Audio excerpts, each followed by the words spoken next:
네, 안녕하십니까. 2주차 의사소통 능력에 대해서 살펴보도록 하겠습니다. 네, 먼저 목차를 보시면 첫 번째 의사소통의 개념에 대해서 살펴보고요.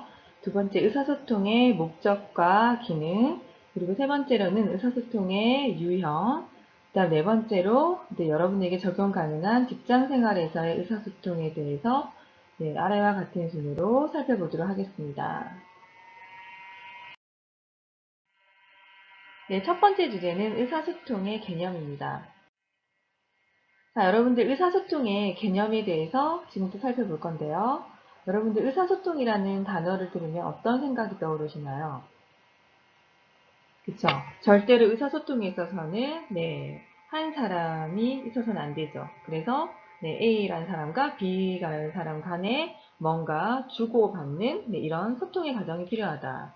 네, 맞습니다. 그래서 의사소통의 개념을 정의를 해보면 의사소통은 상징적인 매개물을 사용해서 여기서 말하는 것은 뭐죠? 우리가 왜 눈빛으로도 의사소통을 할 수 있다는 얘기를 하죠. 그런 것처럼 이런 눈빛이나 뭔가 이렇게 손, 제스처 이런 거, 몸짓 이런 거와 같은 것은 우리는 비언어적인 상호작용이라고도 하죠. 자, 뭐 대부분 소통을 할 수 있는 것이 이제 말이나 또는 글로써 편지를 쓰거나 카톡 메시지를 주거나 이런 것들도 다 어떠한 상징적인 매개물이 됩니다. 그래서 이렇게 의사소통은 비언어적 또는 언어적인 이런 매개물을 사용해서 정보라든지 또는 자신의 생각, 의사를 서로 교환하고 서로의 행동에 영향을 미치는 상호 교류의 과정을 얘기합니다. 자, 그래서 A라는 사람과 B라는 사람이 일방적으로 주어지는 것이 아니라 서로 왔다 갔다 상호 교류를 하는 과정을 우리는 의사소통이라고 합니다. 자, 그래서 일반적으로 의사소통은 두 사람 또는 그쵸. 자, A라는 사람이 절대 다수, 굉장히 많은 집단과 상호작용을 할 때도 이렇게 여러 사람의 얘기를 경청하고 듣고 주고받는 이러한 구조가 되어야 되겠죠. 그래서 여러 사람들 사이에서 의사 전달이 이루어지는 일반적인 전체적인 과정을 우리는 의사소통이라고 합니다. 자, 그 다음에 이런 의사소통은요, 개인 또는 집단 간의 이런 생각, 여러분들이 이제 주로 의사소통을 많이 하는 것이 여러분들의 생각을 주고받는 거죠. 그 다음에 여러분들의 주장, 나는 이렇게 생각해, 내 의견을 따라, 라는 주장, 의견. 그 다음에 자신들이 가지고 있는 확고한 신념, 그 다음에 나는 오늘 기분이 그래, 너의 감정은 그렇겠구나, 라는 감정적인 교류. 그 다음에 어떠한 태도. 그래서 의사소통을 하는 거 보면은 저 사람이 괜찮아요 하지만은 뭔가 다른 이러한 느낌이 있다. 그럼 그 사람이 약간 부정적인 태도로 괜찮아요? 이런 태도 또한 전달이 되죠. 자, 그 다음에 지식이나 정보 이런 것들을 전달하고 받아들이는 상호 교류의 행위이다. 자, 이런 것들이 의사소통입니다. 자, 그러면 의사소통의 특성에 대해서 우리는 살펴보도록 할 건데요. 자, 여러분들 의사소통은 최소한 적어도 두 사람이 필요하죠. 그래서 두 사람 이상이 일어나는 이런 상호 교류의 과정을 우리는 의사소통이라고 한다. 자, 두 번째 의사소통에서 우리는 화자임과 동시에, 다시 말해서 말하는 사람인가 동시에 이꼴 청자, 듣는 사람이기도 하다라는 얘기입니다. 자, 절대로 A라는 사람과 B라는 사람이 있을 때 A라는 사람 혼자 얘기를 하고 B라는 사람이 듣기만 한다. 이것은 일방적인 전달이지 의사소통이라고 볼 수 없습니다. 그래서 A, B 간에 말하는 사람이면서 동시에 듣고 그 들었던 말에 대한 또 대답을 또 서로 하고 하는 이러한 소통의 과정이 됩니다. 자, 세 번째 의사소통은 대부분 얼굴을 보고 이루어집니다. 여러분들 의사소통을 할 때 카톡으로 이렇게 주고받거나 이렇게 글로써 메일로 전달을 했었을 때 뭔가 소통이 좀 덜 되거나 내 의미가 전달이 안 되는 경우, 그런 경험이 있으시죠? 그런 것처럼 어떻게 보면은 이렇게 대면했었을 때, 얼굴을 서로 마주 봤었을 때 의사소통이 상당히 잘 될 것입니다. 그래서 의사소통은 대부분 얼굴을 보고 이루어진다. 우리가 지금 비대면 수업이지만 이렇게 뭔가 얼굴을 보고 전달을 했었을 때, 그렇지 않았을 때 얼굴을 보지 않았을 때보다는 효과가 좀 더 높다라는 얘기죠. 그다음 네 번째 의사소통의 특성은요. 맥락 속에서 이루어지고 그 맥락에 영향을 받는다입니다. 여기서 말하는 맥락은 대화 속에서의 어떠한 상황, 환경을 얘기합니다. 자, 그래서 여러분들이 이제 맥락을 잘 이해를 해야지 그 사람이 말하는 전달하고자 하는 메시지를 잘 이해할 수 있죠. 자, 그 다음에 이러한 맥락이 바로 의사소통에 상당히 영향을 미친다. 영향을 주고받는다. 자, 그 다음 의사소통의 특성은요. 한 번 이루어진 의사소통은 되돌릴 수 있나요?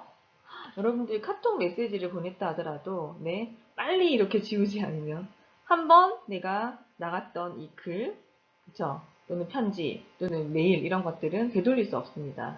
특히나 말이라는 것도 한 번 내가 내뱉으면 되돌릴 수 없죠. 네, 그래서 우리가 이제 이런 의사소통을 할 때는 한 번 더 생각을 하고 상대에게 말을 표현하자. 좀 신중성을 가할 필요가 있습니다. 어쨌든 네, 한 번 이루어진 의사소통은 다시 되돌릴 수 없다라는 것이 의사소통의 특성이 되겠습니다. 자, 다음 두 번째 내용으로는요. 의사소통의 목적과 기능적인 측면을 살펴보도록 하겠습니다. 자, 첫 번째 의사소통의 목적입니다. 자, 의사소통의 목적 첫 번째로는 우리는 알고 배우기 위해서 의사소통을 한다. 주로 의사소통의 목적이 이러한 측면에서는 지식 전달이라든지 정보 교환이 되겠죠. 다음 두 번째, 자, 타인과의 관계 형성을 위해서 의사소통을 한다. 여러분들 아마 이 부분에서 의사소통의 목적이 상당히 중요하다는 것을 아마 인식하고 계실 건데요. 네, 조금 더 의사소통을 목적으로 네, 내가 이 친구와 좀 더 친해지고 싶어. 뭔가 밀접한 관계를 맺고 싶어 할 때 우리는 네, 카톡으로 주고받는다든지 전화를 한다든지 그쵸? 직접 만나서 커피숍에서 대면을 해서 의사소통, 대화를 하겠죠. 그래서 이러한 의사소통은 네, 타인과의 관계 형성에 도움이 된다. 세 번째, 집단과 정보에게 정보를 전달함으로써 의사결정의 역할을 합니다. 여러분들 뭔가 회의를 하거나 또는 뭔가 네, 어떤 합일된 의견, 일치를 보여야 할 때 우리는 이제 카톡 안에서도 뭔가 누군가 의견을 제시를 하면은 동의합니다라든지 또는 이런 의견이 더 좋습니다라는 대답을 올리게 되죠. 그래서 집단과 개인의 정보를 전달함으로써 뭔가 의사소통을 통한 의사결정을 하셔야 되겠죠. 자, 그 다음 네 번째로는 감정을 표현함으로써 스트레스 해소 또한 의사소통의 목적입니다. 자, 여러분들 누군가에게 스트레스 받은 상황에서 누군가에게 그냥 내 상황만 전달하더라도 그 B라는 친구가 내 문제 해결을 하지 못한다 하더라도 우리는 이 친구에게 내 생각, 내 감정, 오늘의 내 상태를 그냥 말로서만 표현한다 하더라도 일정 부분의 스트레스가 날아가죠. 바로 그것입니다. 그래서 의사소통은요, 여러분들의 감정을 호소함으로써 스트레스를 해소할 수 있다. 그 다음에 타인에게 영향을 미치기 위해서 의사소통을 한다. 지금 이제 저희가 하는 이런 강의라든지 또는 뭔가 지금 세바시 여러분도 아시나요? 네, 세상을 바꾸는 15분 이렇게 그 15분 동안의 메시지인데 엄청난 사람들에게 많은 영향을 미치는 파급 효과가 있다고 합니다. 네, 그래서 여러분들도 좀 시간 나시면 그렇게 조금 유명인들이 얘기하는 메시지 그들이 우리에게 어떤 의사소통을 하고자 하는지 뭐 이러한 강의 컨텐츠를 같이 함께 들으시면 좋을 것 같은데요. 자, 뭔가 네, 대중에게, 타인에게 영향을 미치기 위해서 우리는 의사소통을 하고 있습니다. 그 다음에 타인과 놀이를 하거나 즐기기 위해서 소통을 한다. 자, 우리가 쉬는 시간에 여러분들 티타임을 하면서 네, 친구나 또는 뭡니까? 지인과 이렇게 소통을 할 때 뭔가 네, 하나의 나의 취미로 그쵸? 의사소통을 하기도 하죠. 자, 그 다음에 타인을 돕기 위해서 소통을 한다. 자, 친구가 뭔가 문제 해결을 같이 도와달라는 메시지를 보냈어요. 그래서 뭔가 내가 정보를 찾아서 내가 아는 걸 전달하거나 또는 친구가 어려움에 처했을 때 뭔가 그 친구에게 의사소통을 통해서 위로를 한다든지 여러 가지 네, 타인을 돕기 위해서도 우리는 의사소통이 필요합니다. 자, 다음은 의사소통의 기능인데요. 기능은 첫 번째 통제입니다. 통제라는 것은 이러한 통제를 통해서 의사소통 과정에서 해야 할 행동을 규정하고 또는 하지 말아야 할 행동을 제한하는 기능이 있습니다. 다음 두 번째는요, 동기부여입니다. 의사소통은 다른 사람에게 자신의 생각을 표현함으로써 상대방의 가치관과 또는 그 상대방의 생활 방식 등에 영향을 미칠 수 있습니다. 그래서 여러분들, 1년간 누구와 의사소통을 가장 많이 하는지에 따라서 그 가장 의사소통을 많이 하는 그 사람의 뭔가의 생활 방식, 가치관이 상당히 영향을 많이 미치죠. 그래서 왜 부부가 같은 생각을 한다라든지 또는 동기, 내가 가장 친한 친구의 영향을 많이 받기도 합니다.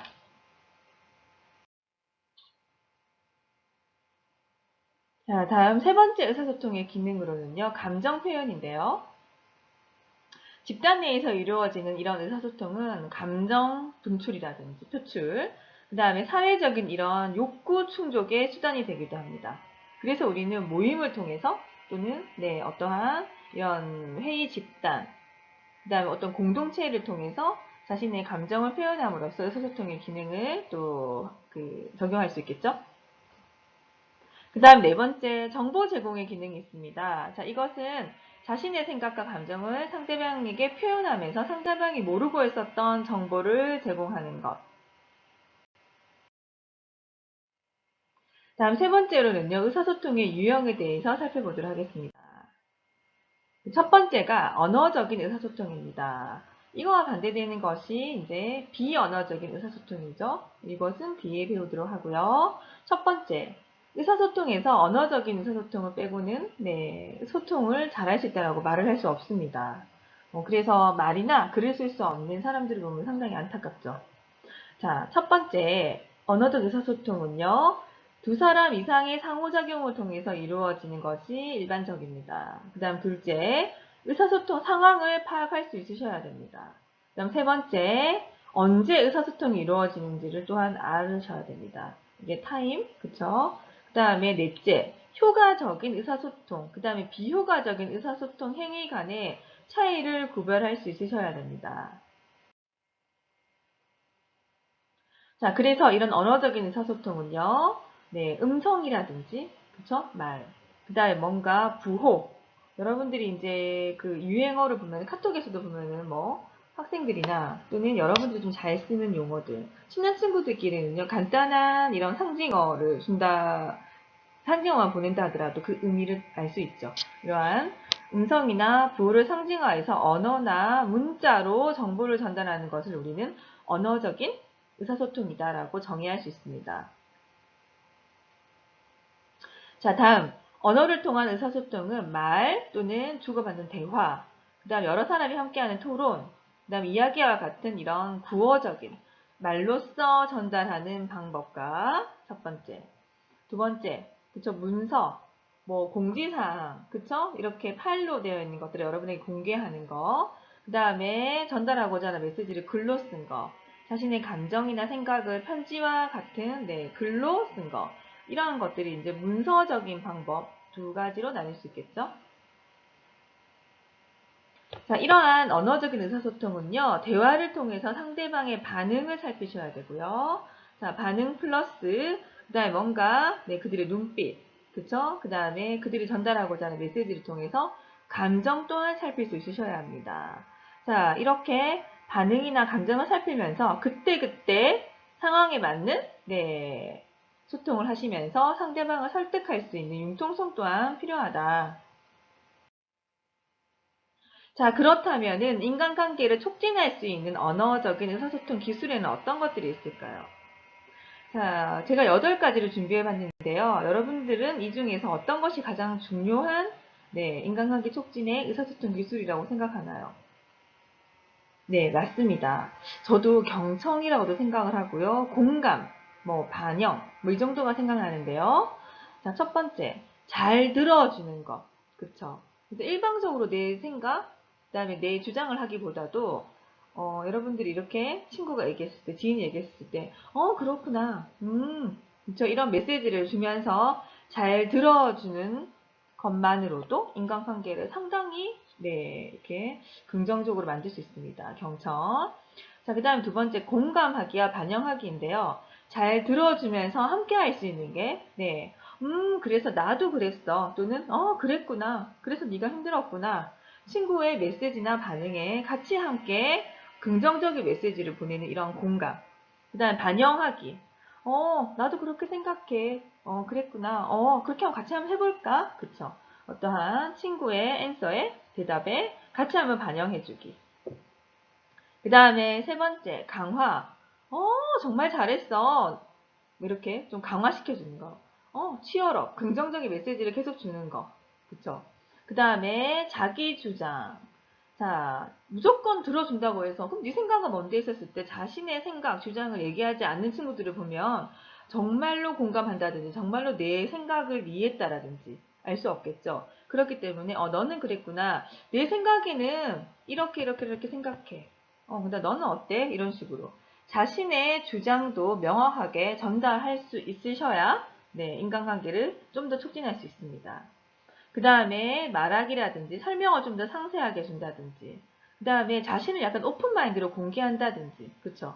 친구는 비밀이라고 속 얘기를 다 하는데 자신은 들어주기만 한다. 그것도 좋지 못하죠. 그래서 나도 이런 적이 있었는데 이렇게 대처했어. 우리 아이들도 그래. 또는 내 친구도 남자친구랑 그렇게 싸운 적이 있어. 또는 나도 남자친구랑 싸워봤는데 이렇게 남자애들은 대부분 그렇더라. 이렇게 자신을 공개하는 메시지를 던지는 것 또한 인간관계를 촉진하는 방법이 됩니다. 자, 그 다음에 최근에 이제 이 유머라는 것이 좀 뜨고 있는데요. 여러분들 뭔가 이야기를 하거나 의사소통을 할 때 좀 재밌는 사람들, 그렇죠? 유머 코드가 맞는 사람들은 굉장히 급 친해질 수 있죠. 그래서 이렇게 인간관계를 촉진하는 8가지에 대해서 살펴보았습니다. 자, 그 다음 뿐만 아니라 이런 언어적인 의사소통을 방해하는 요인들이 있는데요. 크게는 네, 인위적인 요인과 두 번째 환경적인 요인을 나눠 살펴볼 수 있습니다. 인위적인 요인은 인적 구성으로 인해서 발생하는 방해 요인입니다. 다시 말해서 네, 의사소통을 하는데 계속 부정적으로 얘기하는 사람들이 함께 있다.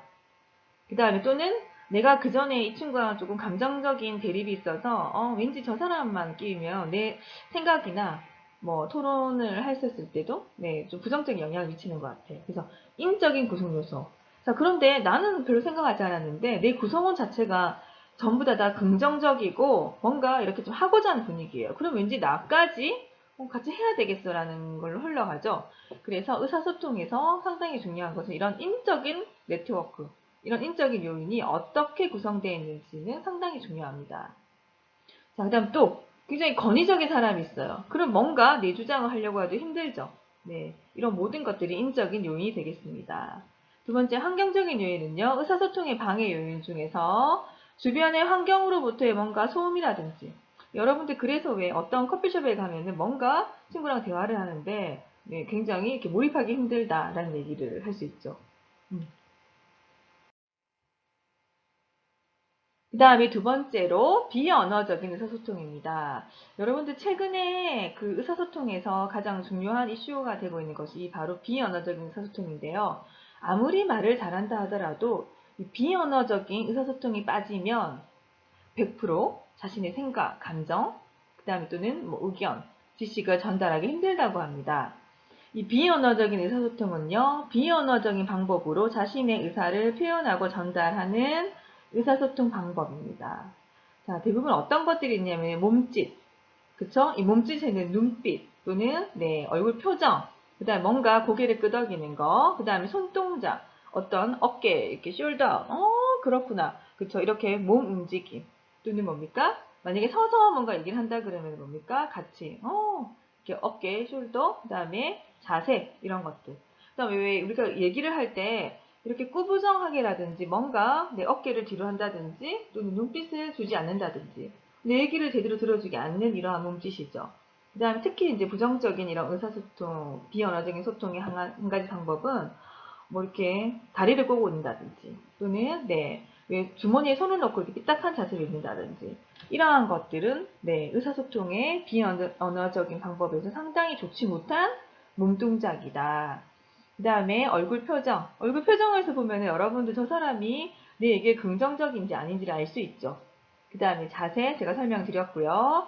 이러한 신체의 동작이라든지 신체 언어로 뭔가 메시지를 전달하는 것. 자신의 의사나 감정을 전달하고 타인의 의사도 우리는 이런 비언어적인 의사소통으로 확인할 수 있습니다. 자, 이러한 비언어적인 의사소통에서 첫 번째, 눈 마주치면 어떻게 해야 될까요? 3초 이상은 말하는 사람을 쳐다보라라고 하는 메시지가 있습니다. 그래서 충분히 깊이 있는 눈빛으로 눈 마주침을 해주면서 공감을 하고 들어주기. 그 다음 시선은 너무나 이렇게 그러니까 눈을 마주 보면은 계속 쳐다보고 있으면 뭔가 이렇게 친구가 좀 째려보고 있다라든지 또는 뭔가, 너무나 부담스러움을 느낀다고 합니다, 인간은. 그래서, 눈을 쳐다보다가도 한 3초 이상이 지나면은 코나 입 주변을 보라라는, 여기 인중 부분을 보라라고 합니다. 그다음 두 번째 음성입니다. 음성은 어때요? 뭔가 날카로운 음성, 뭔가 화가 난 거 또는 관심이 없다라는 굉장히 저음, 별로 좋지 못하죠. 그래서 적절한 음성을 가지고 의사소통을 하시기 바라고요. 앞에서 설명드렸던 몸동작, 그쵸? 몸동작이 너무나 과해서 상대로 하여금 부담을 느끼거나 과장된 몸짓을 하거나 하면은 뭔가 저 사람이 나한테 얻어갈 게 있나? 뭔가 갑자기 급친해지려고 하나라는 인간이 부담을 느낀다고 합니다. 그래서 적절한 제스처, 몸동작이 필요하고요.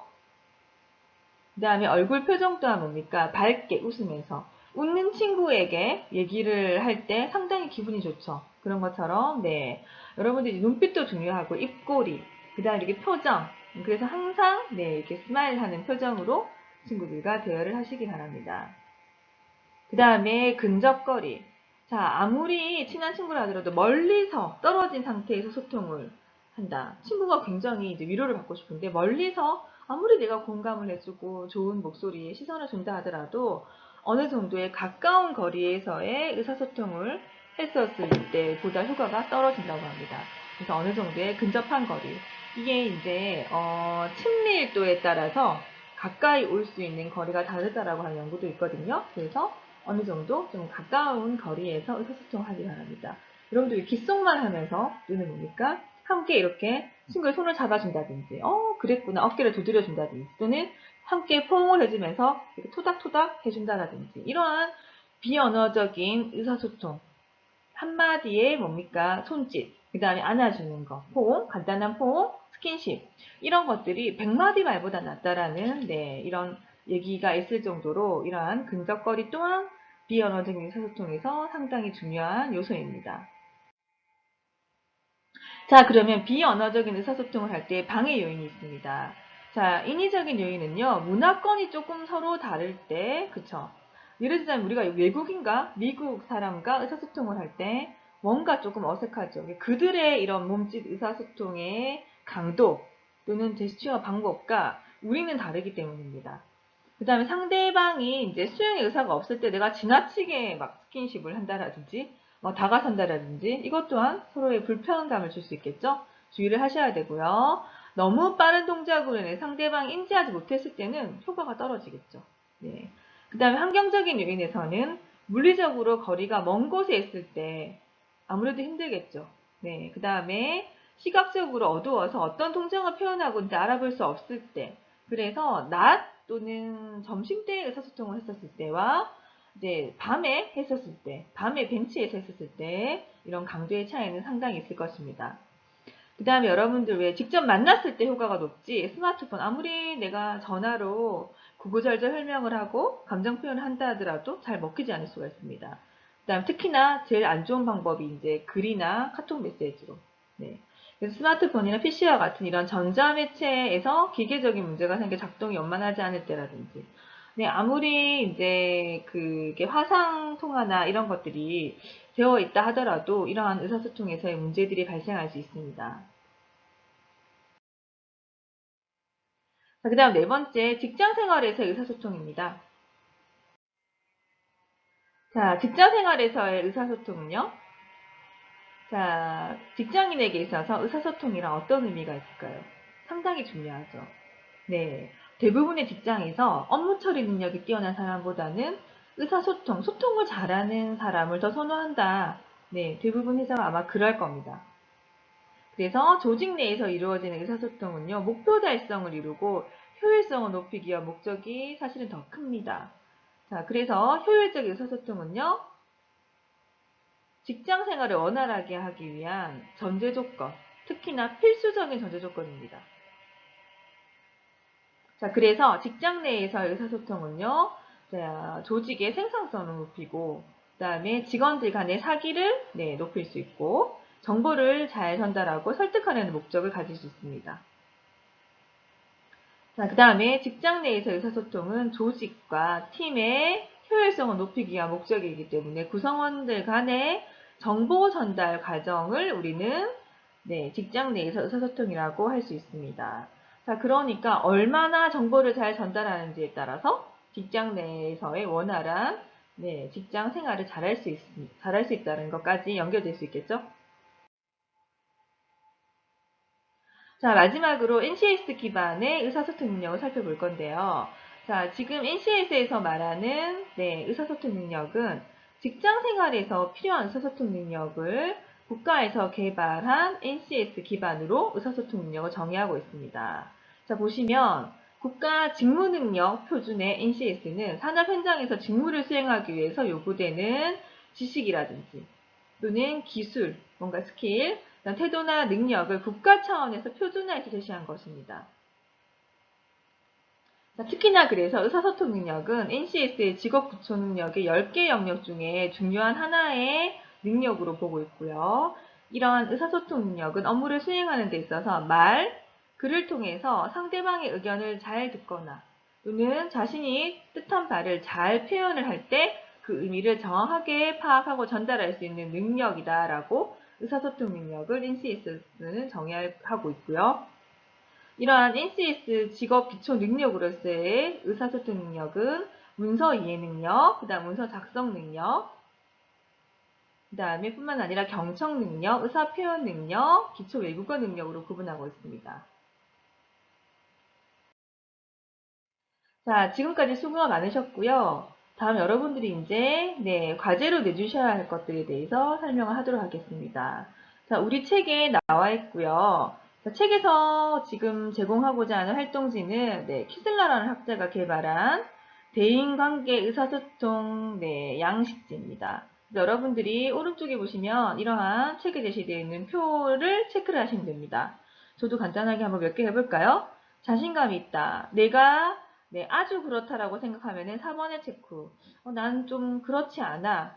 약간 그런가 하는 친구들은 여기 체크. 해서 꾀가 많다, 강인하다, 쾌활하지 않다. 자, 여러분 체크를 하실 때 긍정적인 문항의 문항에서는 긍정적인 문항에 체크를 하시는데 자, 이렇게 부정적인 문항, 쾌활하지 않다. 않다라고 하는 것은 쾌활하지 않은 거는 쾌활하다의 반대죠.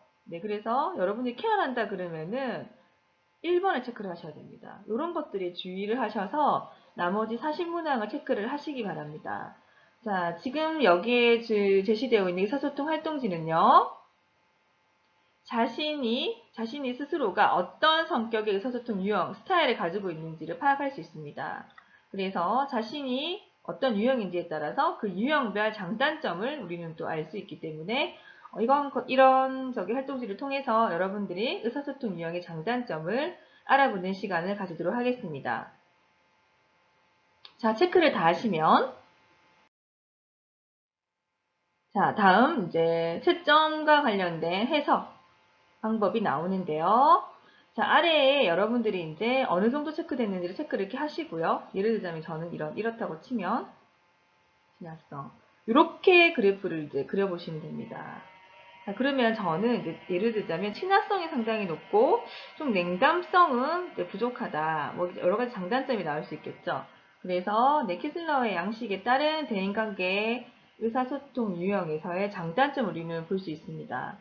아래 그림에 자신의 점수를 칸으로 저처럼 표시를 한 다음에 이렇게 모양으로 저처럼 사각형을 그리시고요. 자, 아래와 같이 대인관계 의사소통 능력이 강하다고 해석되는 것, 약하다고 해석되는 것들에 대해서 해석을 하시면 됩니다. 지금까지 수고가 많으셨고요. 지금 제가 설명드렸던 이 활동지, 과제는 반드시 하셔서 사진을 찍으시고 과제 자료실에 기간 안에 올려주시기 바랍니다. 수고 많으셨습니다.